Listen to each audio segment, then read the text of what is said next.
So next most important topic is law of demand. This topic is very important from the exam's point of view. Law of demand. Law of demand states that other things being equal. Law of demand क्या कहता है कि बाकी चीज़ें equal रहेंगी, बाकी चीज़ें same रहेंगी, क्वांटिटी डिमांड इंक्रीजेस के किसी भी कमोडिटी की डिमांड जो है वो किसी भी जो कमोडिटी की बात कर रहे हैं उसकी डिमांड इंक्रीज़ होगी सिर्फ और सिर्फ due to the decrease in price. ठीक है, किसी भी कमोडिटी की जो डिमांड है उसमें चेंज तभी आएगा अगर उसी कमोडिटी की जो प्राइस है वो चेंज होगी, बाकी चीज़ें जो हैं वो सेम रहेंगी, बाकी चीज़ों से कोई भी फ़र्क नहीं पड़ेगा।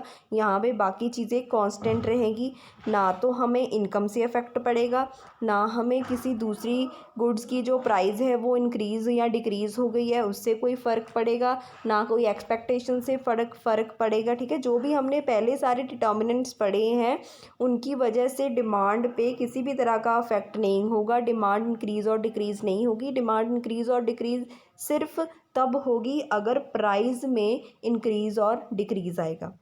सो ऑल अबाउट जो आपका ये लॉ ऑफ डिमांड है ये यही चीज़ बोलता है कि डिमांड में चेंज तभी आएगा अगर हमारी प्राइस में चेंज रहेगा, बाकी चीज़ें जो हैं वो सारी सेम रहेंगी, इक्वल रहेंगी। ठीक है, यहाँ पे लिखा भी गया है quantity demanded increases with the decrease in own price of the commodity. कि हमारी जो क्वांटिटी डिमांडेड है वो क्या होगी, इंक्रीज़ हो जाएगी, हम ज़्यादा चीज़ें लेना शुरू कर देंगे अगर उसी कमोडिटी की जो प्राइस है वो क्या हो जाएगी, डिक्रीज़ हो जाएगी।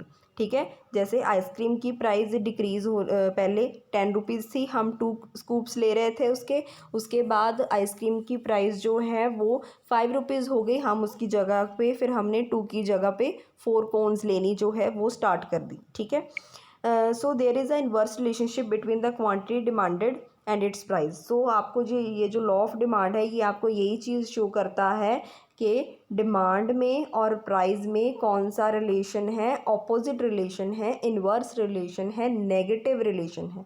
मतलब अगर एक चीज़ इंक्रीज़ होती है तो दूसरी चीज़ डिक्रीज़ होती है, ये बार बार चीज़ यही सेम ही चीज़ हम पढ़ रहे हैं यहाँ पे। ठीक है, फिर उन्होंने बताया है आपको the term other things being equal implies that all other determinants of demand other than own price of commodity remain constant। कि बाकी जो सारे डिटर्मिनेंट्स हैं वो क्या रहेंगे, कांस्टेंट रहेंगे, सिर्फ प्राइस की वजह से डिमांड पे अफेक्ट पड़ेगा। ठीक है, देन आपको यहाँ पे ये जो डेफिनेशन है दी हुई है ये आपने पक्का रीड करनी है। इसमें क्या बोला है, the law of demand states that other things remaining constant and there is an inverse relationship between the quantity demanded and own price of the commodity. के बाकी चीज़ें जो हैं वो कांस्टेंट रहेंगी, सेम रहेंगी, इनकम में किसी तरह का चेंज नहीं आ रहा है। ठीक है, किसी दूसरी गुड्स की प्राइस में किसी तरह का भी चेंज नहीं आ रहा है, चेंज सिर्फ किस में आ रहा है, उस कमोडिटी की प्राइस में जो हम परचेज़ करने वाले हैं जिसके लिए हमारी डिमांड है, और उस कमोडिटी की प्राइस की चेंज होने की वजह से हमारी जो डिमांड है वो चेंज हो रही है। ठीक है, उसके बाद आपको इसी जो है लॉ ऑफ डिमांड उसकी एक्सप्लेनेशन शो की गई है, बस आपने इस तरह सा एक टेबल बनाना है और उसकी बाद में डिमांड कर्व बना देनी है।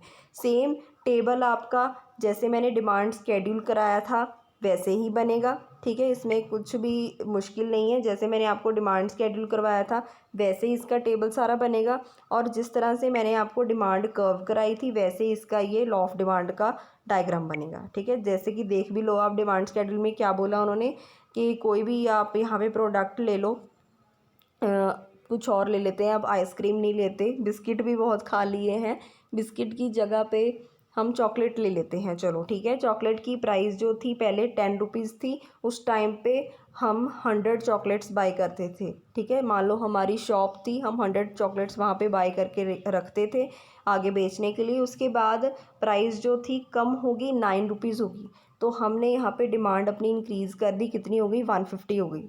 ठीक है, उसके बाद प्राइस फिर से डिक्रीज़ हो गई, 8 रुपीज़ हो गई, और इधर से हमने फिर से डिमांड अपनी इंक्रीज़ कर दी, 150 से 200 कर दी। ठीक है बेटा, इस तरह से अफेक्ट पड़ता है अगर प्राइस डिक्रीज़ होगी तो हमारी डिमांड जो है वो इंक्रीज़ होनी शुरू हो जाएगी। यही चीज़ हमने डिमांड स्केड्यूल में with the help of table show करनी है।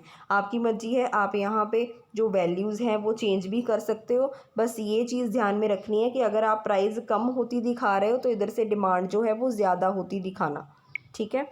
सो यही चीज़ आपने यहाँ पे भी एक्सप्लेन कर देनी है कि जब प्राइस 10 थी तब हमने 100 यूनिट्स परचेज़ किए, जब प्राइस कम होके 9 पे आ गई या तब हमने 150 ले लिए, जब प्राइस कम होके 8 पे आ गई तब हमने फर्दर अपनी डिमांड जो है वो इंक्रीज़ कर ली, ठीक है। उसके बाद इसी डिमांड स्केड्यूल की हेल्प से हमने यहाँ पे डिमांड कर्व जो है वो बना देनी है, ठीक है। आपकी मर्ज़ी है, चाहे आप यहाँ पे वैल्यूज़ लिख लो, ठीक है। जैसे पहले उसकी प्राइस 10 थी, फिर उसकी प्राइस जो थी मतलब यहाँ पे इंक्रीज़ होती दिखाई है उन्होंने कि मतलब पहले उसकी प्राइस 9 थी फिर उसकी 10 हो गई। तो यहाँ पे भी अगर प्राइस इंक्रीज़ होगी तो हमारी डिमांड जो है हम कम होती शुरू करेंगे। अगर प्राइस 9 है तो तब हम Q1 करके चीज़ें ले रहे हैं, अगर प्राइस जो है उसकी बढ़ के 10 हो गई तब हमने अपनी डिमांड कम कर दी, ठीक है। मैं एक बार दोबारा बता रही हूँ, सुन लो। यहाँ पे जैसे हमने आपको टेबल बताया है उन्होंने, डिमांड का प्राइस और डिमांड चीज़ आपको शो की गई है, उसी तरह से यहाँ पे हमने एक इस तरह से लाइन लगा लेनी है, ठीक है। यहाँ पे हमने वाई एक्सिस लिख देना है, यहाँ पे हम एक्स एक्सिस लिख देंगे। नीचे आ जाएगी क्वांटिटी डिमांडेड, इधर आ जाएगी प्राइस, ठीक है। पहले आपकी प्राइस मान लो 10 रुपीज़ थी, 10 आपकी प्राइस थी, ठीक है।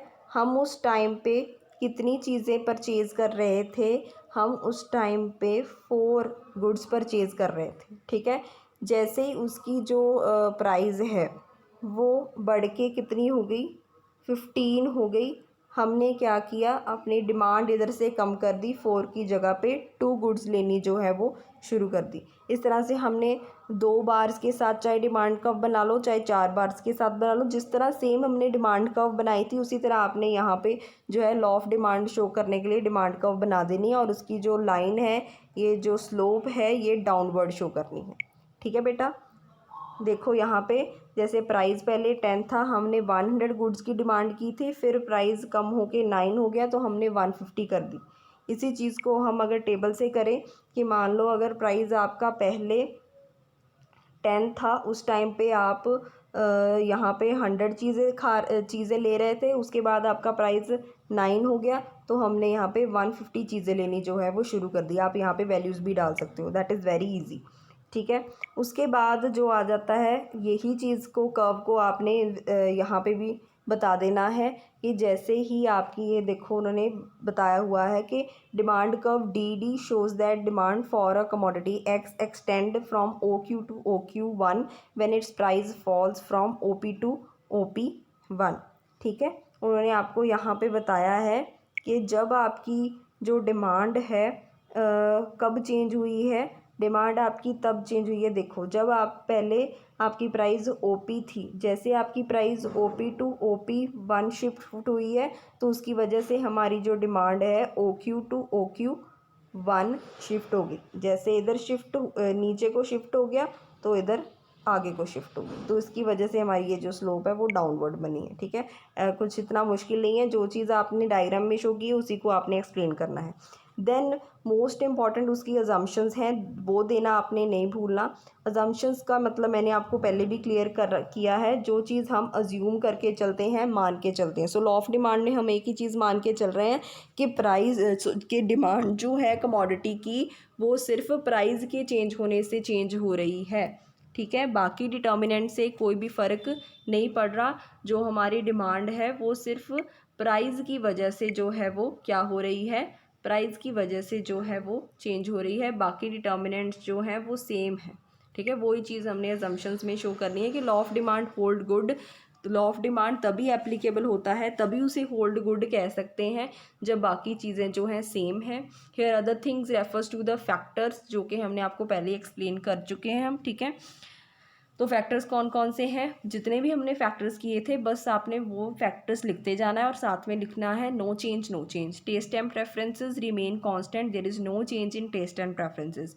इनकम में किसी तरह का चेंज नहीं आ रहा। प्राइस ऑफ रिलेटेड गुड्स में किसी तरह का चेंज नहीं आ रहा, प्राइस ऑफ सब्सटीट्यूट गुड्स में किसी तरह का चेंज नहीं आ रहा, कंज्यूमर किसी भी तरह की एक्सपेक्टेशंस लगा के नहीं चल रहा कि आगे जाके जो है प्राइस में चेंजेस आ जाएंगे या आगे जाके चीज़ों में शॉर्टेज हो जाएगी, किसी भी तरह की एक्सपेक्टेशन हम नहीं कर रहे। सो सभी चीज़ों को नॉट लिख के हमने अजम्पशंस में लिख देना है, ठीक है। सो बेटा this was all about the law of demand. अब इसको एक बार रीड करो, अगर किसी को कोई भी कन्फ्यूज़न है then message me. Thank you so much.